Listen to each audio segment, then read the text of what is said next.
Muy buenos días, queridos radioescuchas de Protagonistas del Cambio, una mirada juvenil de la realidad. Ese programa que se transmite todos los sábados por el 760 de amplitud modulada Radio Cañón, de 11:30 de la mañana a 12 del día. Es un gusto que me acompañen. Soy Fernando de Lucio, su amigo, su conductor, su anfitrión. Muy contento de que nos acompañen, querido público, todos los sábados. Pues creo que ya habrán enterado si ven las noticias, leen los periódicos, incluso si están navegando por la web, pues que hay una catástrofe humanitaria terrible que se está viviendo en la Franja de Gaza. Y aquí en Protagonistas del Cambio nos duele profundamente esta catástrofe. Han muerto casi 30.000 personas, la mayoría mujeres, niñas, niños y adolescentes. Y bueno, casi 2 millones de palestinos han sido desplazados de sus hogares sin nada que llevar con ellos, sin ningún lugar a donde ir. Bueno, como bien sabemos, un breve repaso es que el conflicto Israel-Palestina pues, tiene décadas, muchas décadas, pero se agudizó desde el pasado 7 de octubre de 2023, cuando el grupo Hamas atacó Israel, secuestrando unas 250 personas y asesinando a 1.160. Como respuesta, Israel lanzó una ofensiva por la que han muerto, según las cifras que tengo en este momento, 28.340 personas en la Franja de Gaza, en su mayoría civiles. Además, ha atacado hospitales, escuelas, ha destrozado miles de casas, se ha cortado el suministro de electricidad, de agua, de alimentos y combustible. Y durante meses se negó a dar acceso a ayuda humanitaria y pues cuando se permitió se ha hecho muy lentamente. Ahora, queridos reescuchas, debo recalcar, antes, iniciando este programa, que en esta estación, en Radio Cañón, en el 760 de amplitud modulada, y en este programa decimos no al antisemitismo o a la islamofobia. ¿Ok? Este es un programa de análisis, es algo muy serio, es algo respecto a derechos humanos. Este no es un programa para politizar, para hablar en contra de cierto grupo social, no. Aquí todos los seres humanos somos dignos de respeto, derechos, una resolución pacífica y negociada de los conflictos. Entonces, con base en estas propuestas, pues comenzamos. Ya han pasado 4 meses desde la agudización de este conflicto y por ello tenemos con nosotros nuevamente a Erika Susana Aguilar Silva, maestra en estudios de Asia y África con especialidad en Medio Oriente por parte del Colegio de México. Actualmente doctoranda en Ciencias Políticas y Sociales con orientación en Relaciones Internacionales en la Facultad de Ciencias Políticas y Sociales de la UNAM. Y bueno, le agradezco mucho por estar en este programa y pues ahora enfocarnos un poco más en la crisis humanitaria que se está viviendo en esta región. Muy amable. ¿Cómo está, maestra? Hola, buen día. Bien, muchas gracias. Gracias por la invitación y gracias por darle continuidad a este tema que evidentemente pues sigue en desarrollo esta crisis, esta catástrofe humanitaria. Y pues bueno, recordaba la entrevista pasada, la charla pasada que si mal no recuerdo estuvo transmitiéndose por ahí del 22, me parece, de octubre. Y bueno, justamente al final de esa charla hablábamos de cómo era que le podíamos denominar a lo que estábamos viendo. Y bueno, hoy, 4 meses después de iniciada esta escalada de la violencia, pues no hay duda, me parece, de que estamos presenciando un genocidio. Estamos presenciando un genocidio. Pues ya escucharon, queridos radioescuchas. De hecho, justamente, maestra, mire qué bueno que me lo recuerda. El pasado mes de enero, Sudáfrica acusó a Israel de estar cometiendo Ujú. justamente actos genocidas en Gaza y le pidió, radioescuchas, al Tribunal Internacional de Justicia de la ONU que paralice la ofensiva militar de israelí en la franja de Gaza. Bueno, ¿qué nos puede comentar un poco más al respecto entonces de que ya se está reconociendo internacionalmente esta escalada como un genocidio, en todas las palabras? Así es. Sí, pues es muy importante, ha sido histórico este procedimiento. De hecho, la vez pasada también habíamos mencionado a Sudáfrica a propósito, pues, de que mencionamos el apartheid, ¿no? El régimen de apartheid, que es una de las formas en las que podemos hablar de lo que sucede en Palestina, no solo en la Franja de Gaza, sino en Cisjordania también, ¿no? Y justamente, pues, el pasado 29 de diciembre fue cuando se entregó, digamos, Sudáfrica entrega ante la Corte Internacional de Justicia, pues esta demanda contra Israel por genocidio, es decir, por violar todas sus obligaciones en tanto que es un estado firmante de esta convención que también habíamos mencionado, que formalmente lleva el nombre de Convención para la Prevención y la Sanción del Delito de Genocidio, que es un documento que podemos consultar fácilmente en Internet si ponemos este nombre completo. Está en varios idiomas, así que podemos muy detalladamente ir artículo por artículo y comprender por qué es más que válido que Sudáfrica haya llevado este caso a la Corte, ¿no? Entonces, esa demanda presentada por Sudáfrica es una demanda muy amplia, que también podemos encontrar disponible en Internet y que consta de más de 80 páginas porque detallan muy eficientemente pues cuáles son esas pruebas que Sudáfrica pone a nuestro alcance para verificar que pues evidentemente se ha cometido esta violación a la convención, ¿no? Es muy detallado el informe y recoge, como digo, pruebas y además testimonios, declaraciones de quienes conforman el gabinete de gobierno israelí. Entonces, todas estas declaraciones también, por supuesto, se presentaron ante pues audiencias públicas que también podemos escuchar en YouTube, ¿no? Con subtítulos incluso, para que podamos seguir todas estas audiencias.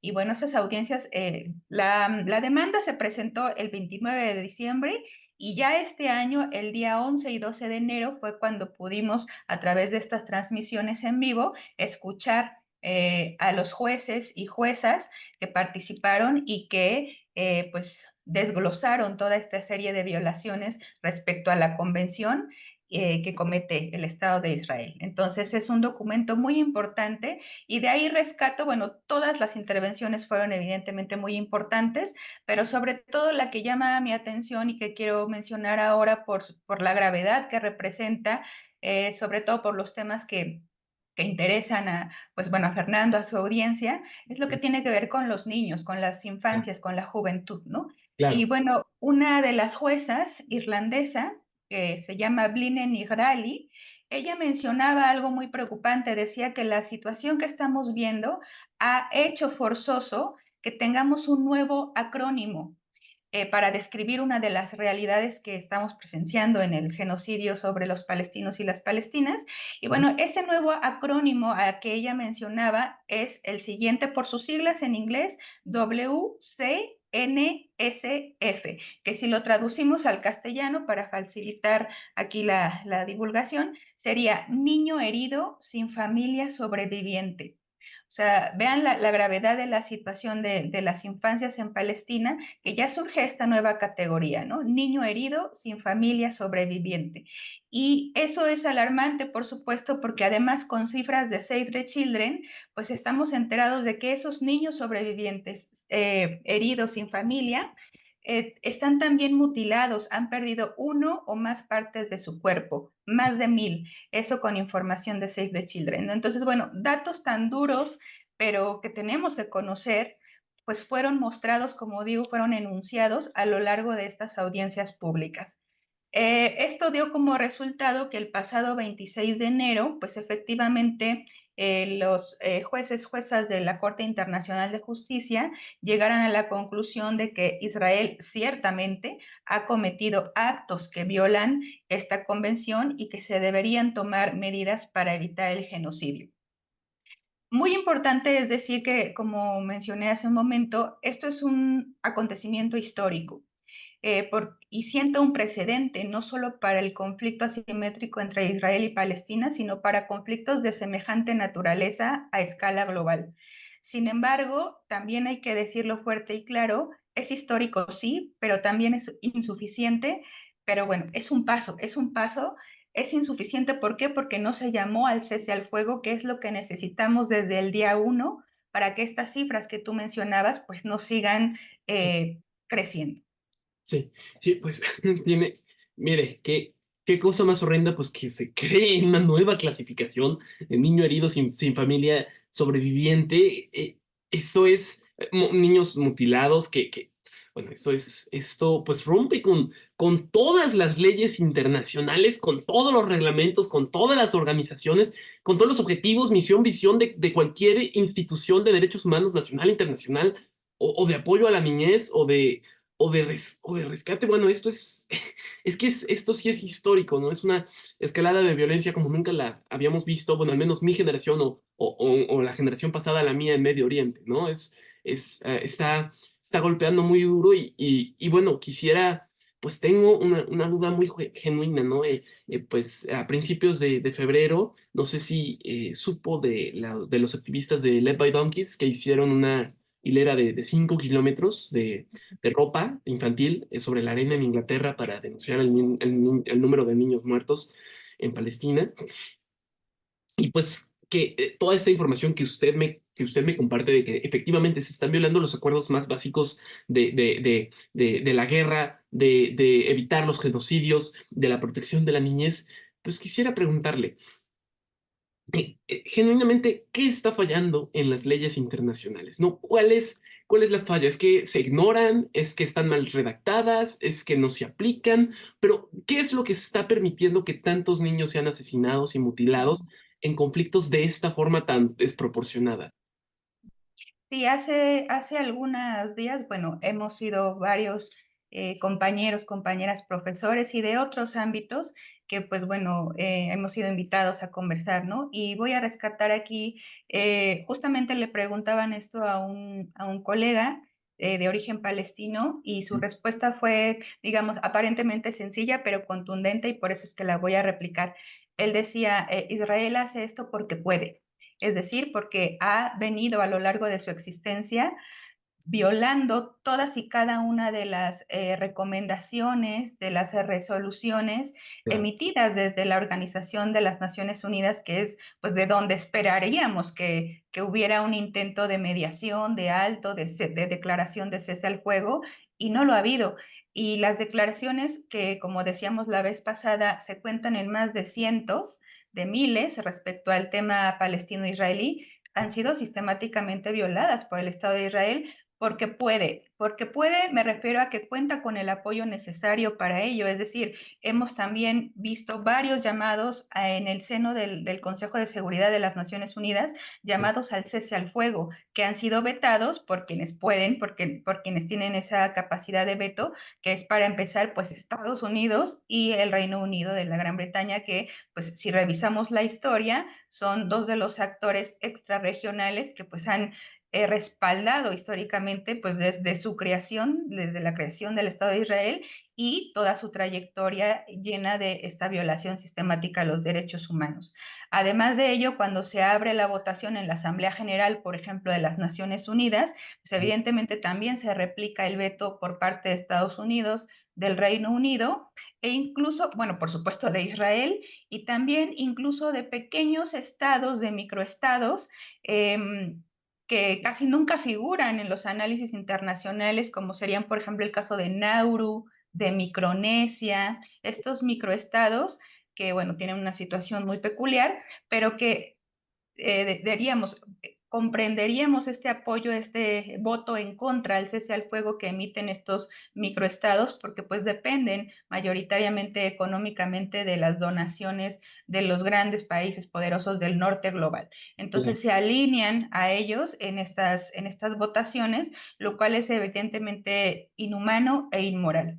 Entonces, bueno, por eso es importante, aunque como digo, es insuficiente esta demanda sudafricana contra Israel, es importante darle seguimiento y además revisar que, pues bueno, a Sudáfrica se fueron sumando paulatinamente países que apoyaban esta demanda, obviamente los países integrantes de la Liga de Estados Árabes, Claro. eh, países de nuestra, bueno, de mi región de estudio, de Medio Oriente, como pues Turquía, por ejemplo, también, Irán, que no son árabes, por lo tanto no forman parte de la Liga de Estados Árabes, pero también, por ejemplo, Indonesia, que no solo habló de genocidio, sino también volvió a poner sobre la mesa el asunto de la ocupación ilegal de territorios. En el caso de América Latina, pues el primer país que apoyó esta demanda sudafricana, pues fue Bolivia y de ahí pues siguió Brasil, también Colombia, Chile, Cuba, Venezuela.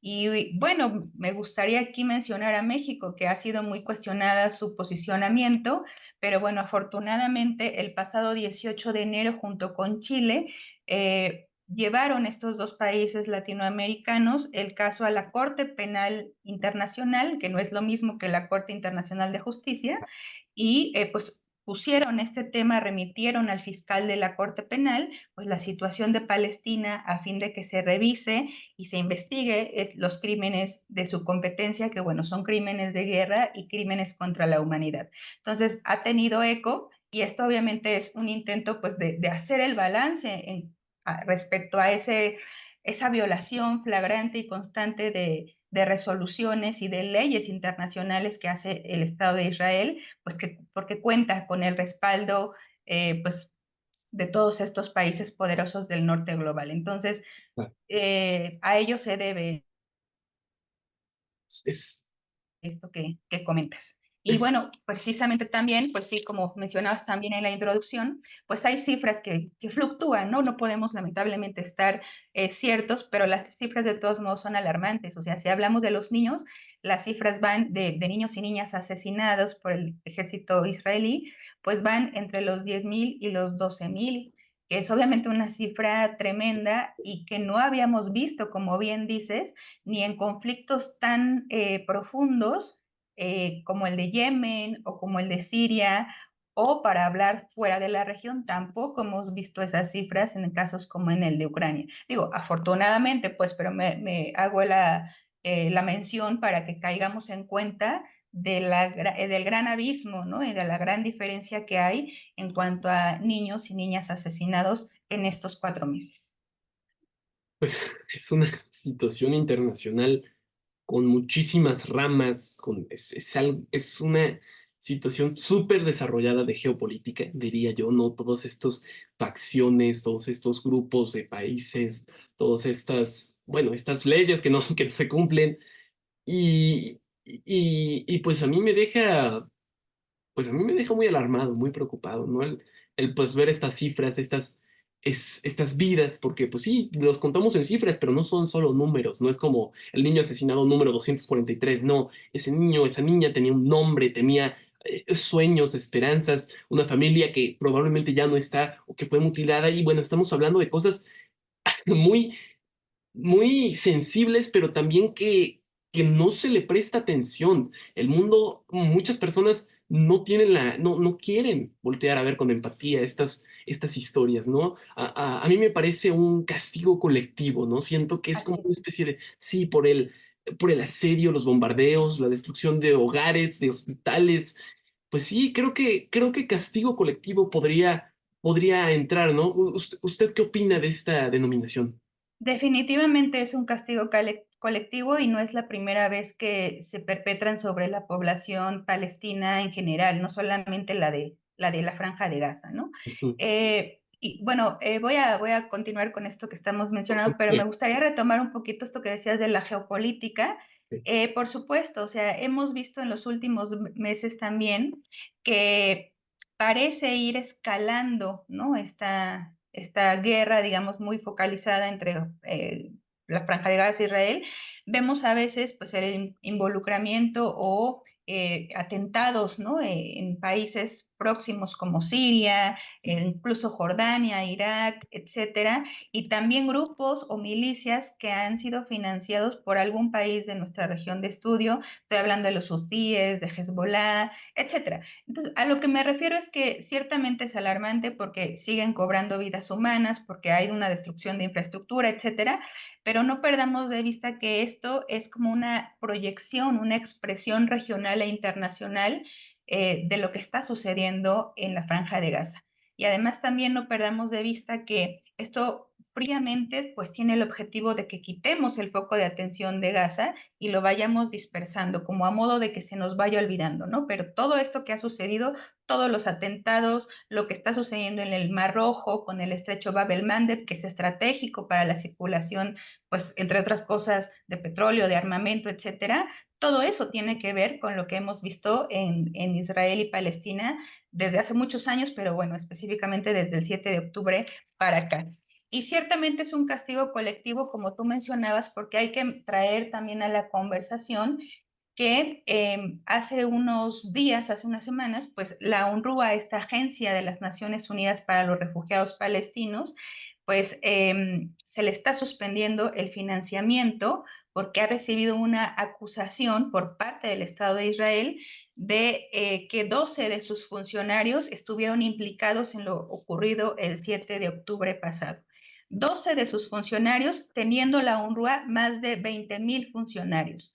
Esto estamos hablando otra vez de desproporcionalidad y aunque estuvieran implicados, eso no tendría que equivaler a que la UNRWA se paralice por completo.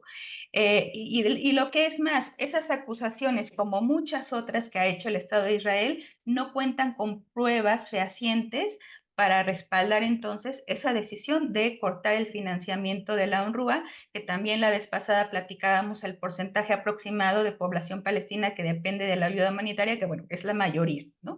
Entonces, a todas luces, el criminalizar la labor tan importante que lleva a cabo la UNRWA en territorios palestinos, pues es alarmante, es inhumano, es inmoral y además es un castigo, otro más castigo colectivo contra la población palestina que también hemos visto pues está muriendo de hambre, ¿no? Se está utilizando el hambre como un arma de guerra. Y bueno, no es un dicho a la ligera, sino que esto se sustenta con datos que emite, por ejemplo, el economista en jefe del Programa Mundial de Alimentos de la ONU, ha declarado que el 80% de la población mundial en riesgo de morir de hambre está en Gaza. Entonces, no es nada más decir por decir, sino que podemos encontrar cifras y datos que respaldan estos argumentos. Entonces, sin duda, es uno más de estos castigos colectivos y bueno, pues es algo que debemos seguir denunciando, aparte de lo que se ha llamado el culturicidio, ¿no? Lo que es los otros efectos que ha tenido aparejado todos estos ataques, porque evidentemente, pues dentro de esos hombres y mujeres asesinados, que como bien dices, no son cifras. En algún momento el Ministerio de Salud palestino intentó documentar, poner nombre, edad, lo que hacían en ese momento, si era estudiante de primaria o ya un adulto que trabajaba. Eso en algún momento se volvió imposible por la cantidad de asesinados y asesinadas, pero el intento se hizo justamente de humanizar esas cifras, ¿no? Entonces,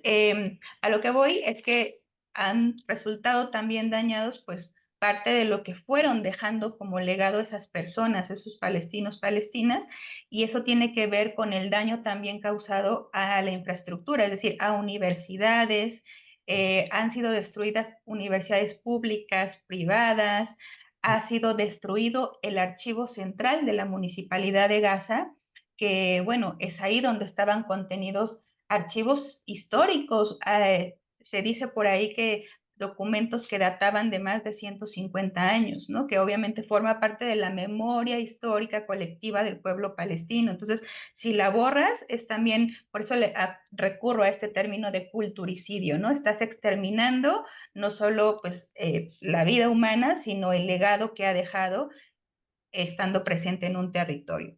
La destrucción de mezquitas, de librerías, el asesinato o por lo menos el llevar presos a profesores, a poetas, ¿no?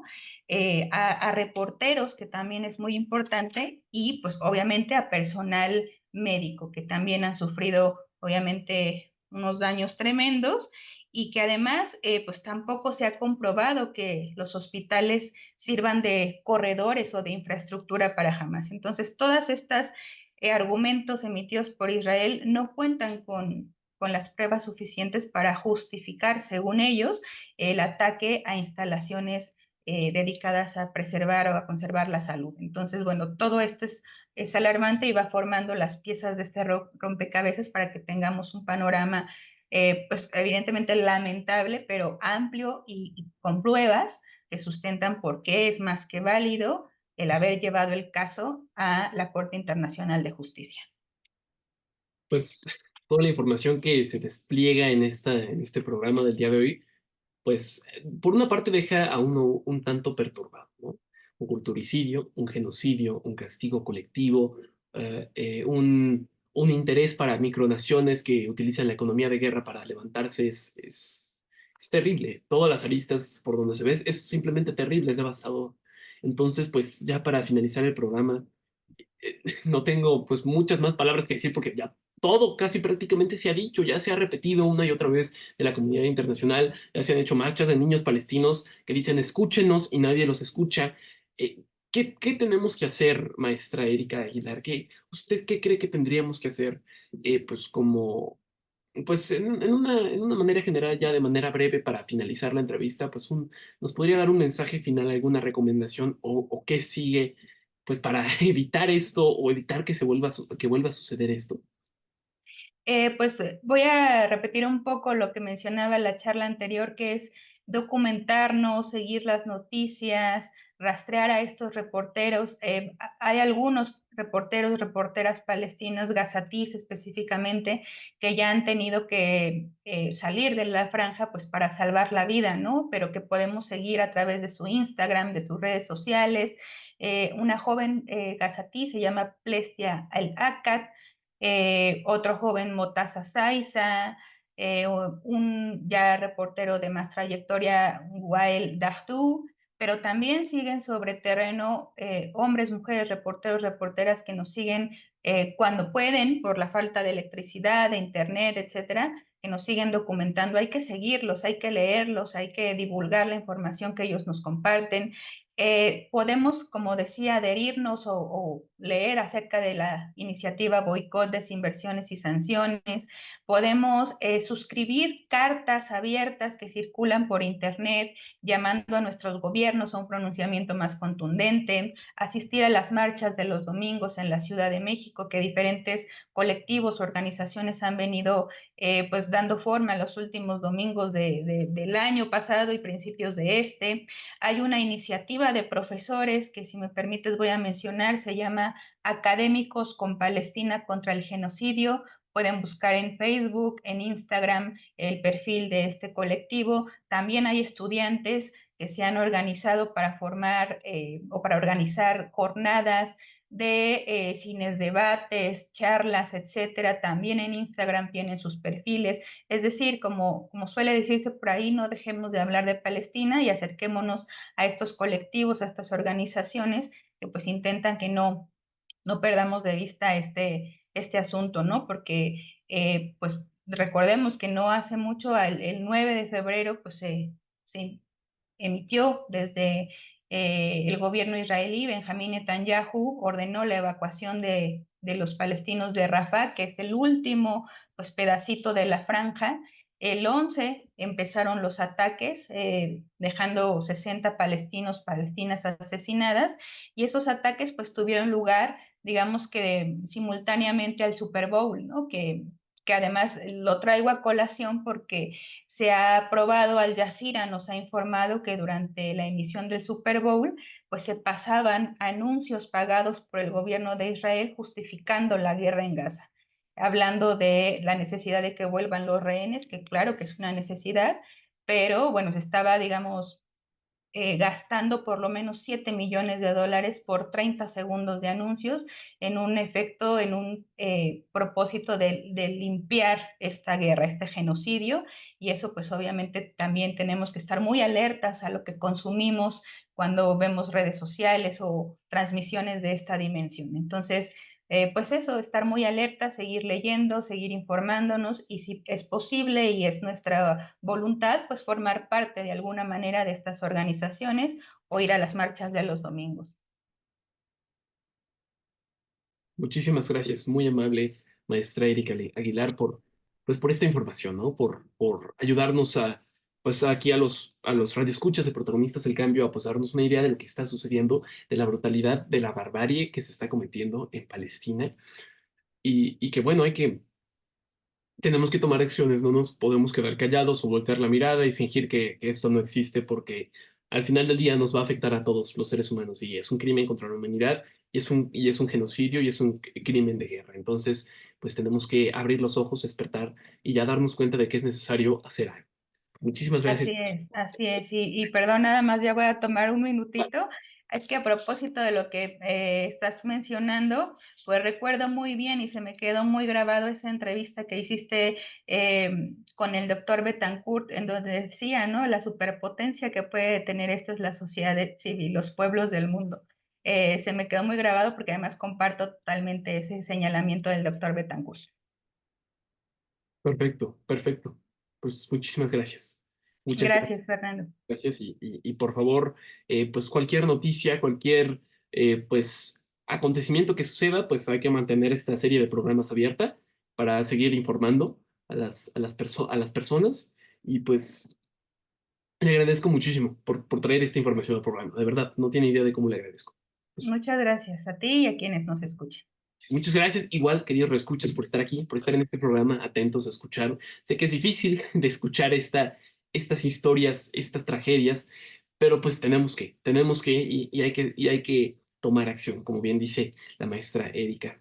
Pues muchísimas gracias por acompañarme en esta emisión de Radio Escuchas de Protagonistas del Cambio, una emisión pues muy dura, muy difícil, pero pues que vamos a tener que compartir. Por favor, compartan con sus amigos, familiares, conocidos, pues para que puedan saber de esta situación y si pueden, dejen un comentario, interactúen, síganme en las redes sociales de Fer Activista, en mi canal de YouTube, Fer contra la Desaparición, donde subo todos los programas que tenemos aquí.